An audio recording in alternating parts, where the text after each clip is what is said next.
Good evening, ladies and gentlemen. I'm Harry Keeling, and on behalf of the Alaskan Aviation Safety Foundation and Alaska Public Media, welcome to Hangar Flying.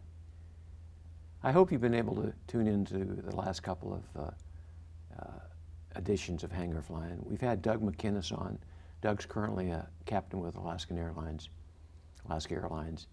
and he had a very faithful goat hunt on Kodiak a few years ago that is an incredible story of survival, of hardship, and I think if you watch this, you could put yourself in Doug's position, but there were a lot of things that happened to Doug that you can only credit with fate or with God's help. Anyway, I want Doug to pick it up there.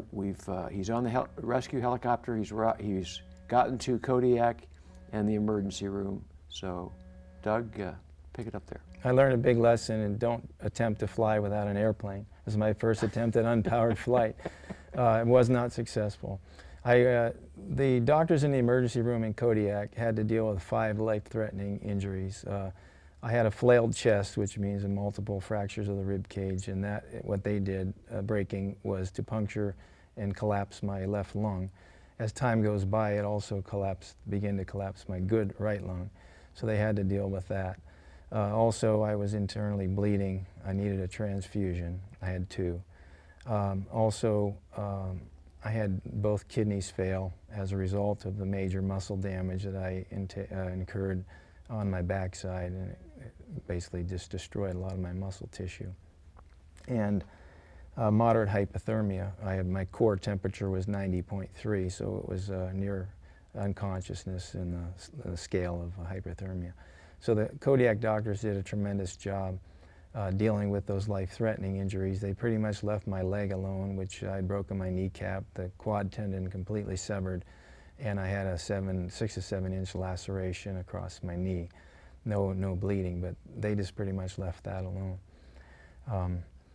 Well, you kind of downplayed the hypothermia, but with a core temperature of 90 degrees, you didn't really have a lot of options when you were on that ledge. No. Your clothes were in the pack, and yes. It's not like somebody could put you in a sleeping bag. That's correct. So that often is the big killer. Yes, that is. And just because you take gear with you, you expect to always have your pack with you, but I didn't. It ripped off, and if I had been alone, I would not have survived because I had no access to my gear. So the buddy system paid off with Brian helping me. So, Doug, you mentioned some of the incredible injuries you had, and I just can't imagine. But one of the things you said to me, which really struck home, was it wasn't so much the injuries that I suffered, it's the injuries that I didn't have. And there's a connection there, particularly with flying. Can you talk about that? Yes, as anyone who is a pilot knows, if you have a heart issue or some other issue that debilitating to the body, you can't fly, and so I was concerned about that. And I did have plenty of opportunity falling down the cliff to break my neck, to hit my head, which would be a major issue for a pilot. Breaking the back, limb injury. And your hands were not damaged, right? My hands were never damaged, nor was my head. I had a small contusion on my head, but totally insignificant. I did break a vertebra in my back, but it was insignificant as well. Well, one way to describe how serious it was, you didn't walk for 6 months, isn't that correct? That's correct. My first step was in March, late March. I fell in September, and in March was my first step. So it was a long, long recovery. The lung was a major issue, breathing and the leg as well, both. When you went to the flight surgeon for the first time, how did that go? Actually, it was very interesting. I took the flight physical when I started feeling good. I was walking, I could run a little bit, and my heart rate would go up, but I felt pretty good. So we went in, and the doctor said, "Hey, you passed, but I'm going to forward this medical to the FAA because I want them to look at it, being that you've had so many injuries." They looked at it, the FAA looked at it, and found, oh, he had a heart attack. So that was a surprise. He came back, disproved, and that was kind of in September. I finally got to talk to the doctor about it. So it was almost 3 months after I had the physical that I actually talked to the doctor about what the FAA looked at and what they came up with and why they determined it was a heart attack. So he wanted to show me because he thought they were right. So I went back to the doctor.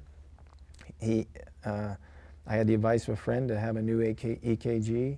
I had a new EKG when I visited him, the doctor, and it came out fine. So the cardiologist explained it as because of the trauma I suffered in the fall, it was a bruised heart, which is a damaged muscle, which is what a heart attack is. So the cardiologist believes that's the cause of the indication of a heart attack. Wow. So I was able then to get approval and get back to flying, which was a real blessing. Well, I got to tell you, it's an incredible story. Anybody that watched it, I think, would just, I mean, there's not much you can say, just speechless. And I will say it's great to have you back on flying status, and I can tell you that a lot of people that I know in Alaska Airlines think very highly of you as a very thoughtful and dedicated pilot. And I appreciate you coming on the show and sharing your experiences. Thank you for giving me the opportunity. It's been a real pleasure. Thanks, Doug. Thank you. Ladies and gentlemen, I hope you enjoyed tonight and all the other programs we had with Doug. Just an incredible story and a lot of lessons to be learned there, but for the grace of God is a saying that's got a lot of meaning. So, ladies and gentlemen, thank you. Till next time, fly safe.